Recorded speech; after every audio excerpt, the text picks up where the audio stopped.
Good.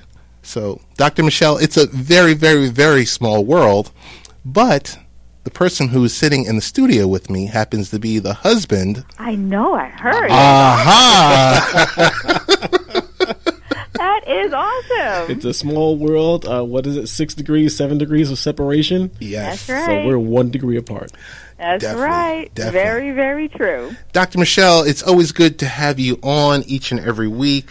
Your segments, I tell you, in the download section, your segments pull so much traffic and generate so much traffic, and you're a superstar. I think we are all superstars, not just me. We're all superstars. So, Dr. Michelle, what's going on in your world? How can you help us this week? Because, with today being 9/11, a lot of people there's a high level of stress. It's somber.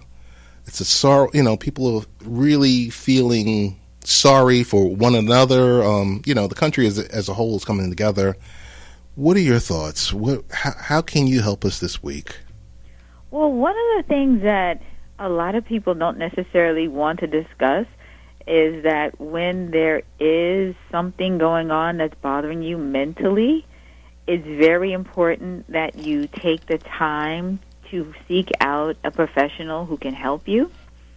And that professional can be either a psychiatrist, a psychologist, a social worker, your minister, but it's someone who's trained in the field of counseling to get you through these times. Because a lot of times if you are down and feeling depressed or feeling anxious, that's going to affect your overall health, from your relationship with your family, how you do with your job, your eating habits, your sleeping habits. So I would want people, even though it's something that we discuss once a year, it's something as far as our mental health that we need to have at the forefront every day, not just 9/11 when it comes around, because a lot of times when we have celebrations or when we talk about different things that have happened in society, especially 9/11, it's something that you talk about on today, but tomorrow the people are still grieving. It's true. And yes, it's good you see everything on TV and everyone's patriotic for the moment, but there's life when the cameras roll down and turn off their lights that we have to really be serious about discussing. That is so true. I kind of, just your comments based right there, I kind of think of when you lose a loved one, and everyone is there that week leading up till the funeral services. Mm-hmm. But a week after, 2 weeks after, that's when I would like to say we should be checking in on the person, mm-hmm. stopping by, being in touch, being that specific ear, yes. or that sounding board. Yes. And it just seems like over and over, it just doesn't happen. Yes, and one of the things that we usually say not to say to someone who's experienced some type of loss is say, like, what can I do for you? Let me know what I can do for you. Right. And more times than not, if it's a situation that we've never been through before, we don't know what to tell people that we need help with. And it's important, yes, that we're there for the day, but like you just said, that we're there after. You're right. It's not like, I just experienced it. One of my friends, he lost his mom. And I stopped over to his house. And my wife and I, we stopped over there just to see him and check in with him. And not that we're grief counselors, but we just wanted to let him and his family know we're there. Mm-hmm. But I didn't want to, of course, you didn't want to say, well, if you need anything, mm-hmm. It just sounds so cliche and mm-hmm. stale, yes, to say the least. Yes. So, even if you continue to stop by the house or even just pick up the phone, I'm just checking to see how you're doing. And simple things that we take for granted that people do every day is, especially when you're grieving, you don't eat the way you're supposed to. You don't right. sleep the way you're supposed to. And you're distracted because you're not exactly your usual self because you're experiencing a loss.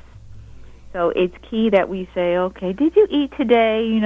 Maybe I can bring you something over to eat, or I'll just show up. And even if they decide they don't want it, they can always freeze it and eat it later. It's true.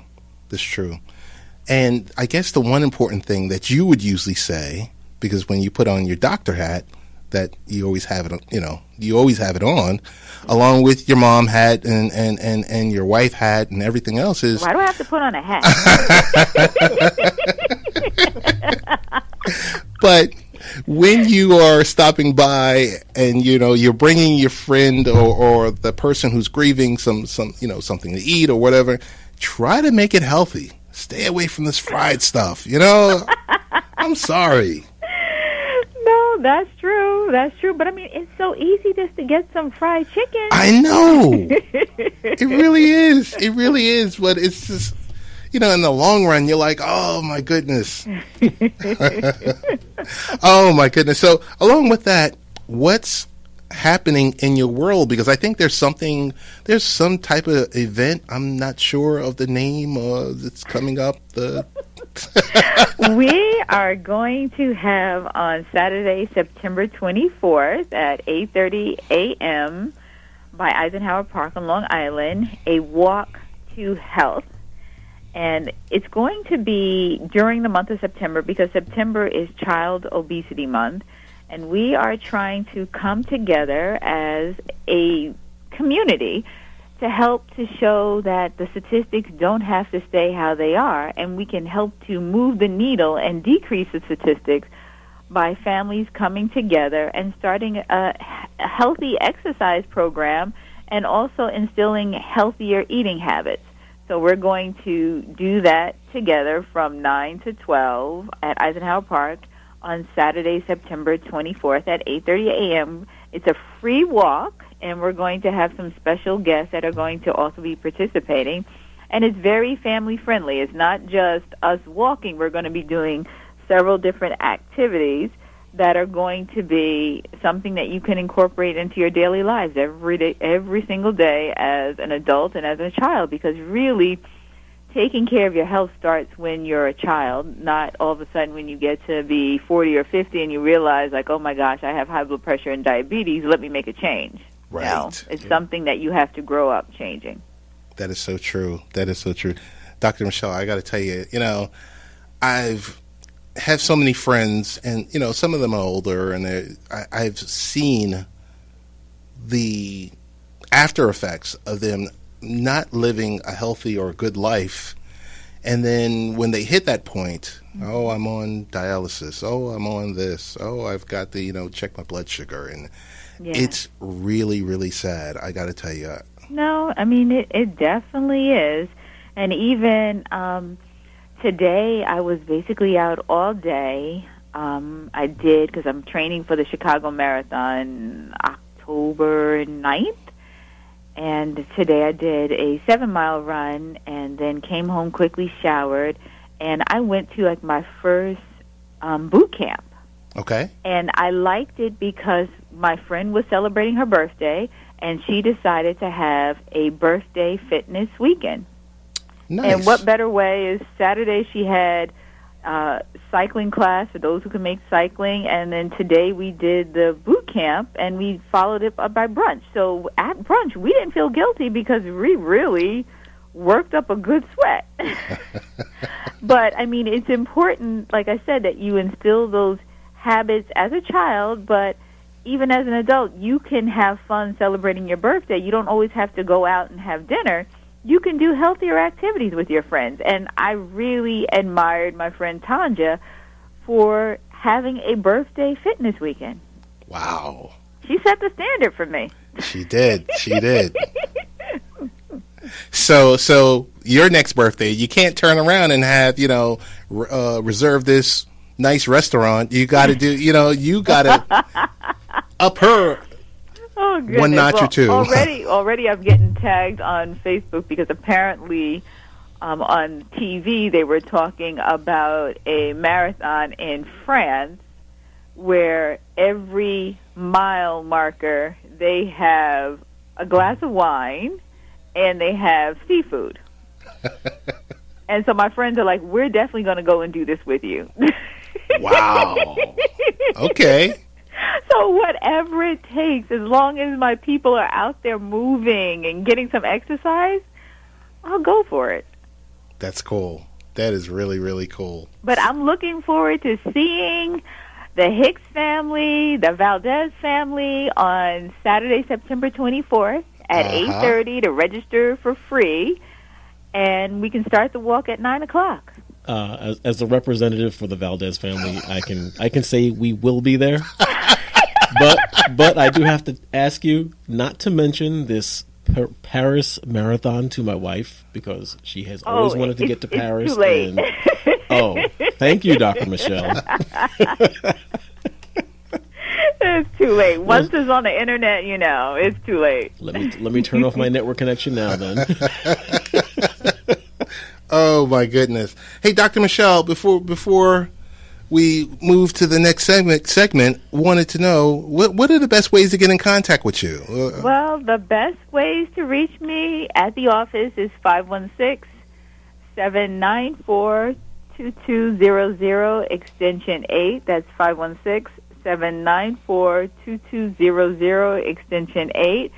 And on the web, I am at www.askdrmichelle with 1L.com, and that's www.askdrmichelle.com. Hey, Dr. Michelle, one last thing. Tomorrow morning, God willing, tomorrow morning when I go to Facebook for my weekly Facebook check-in, I'm really terrible with Facebook. Will I or will I not have my Monday motivation? Putting you on the spot.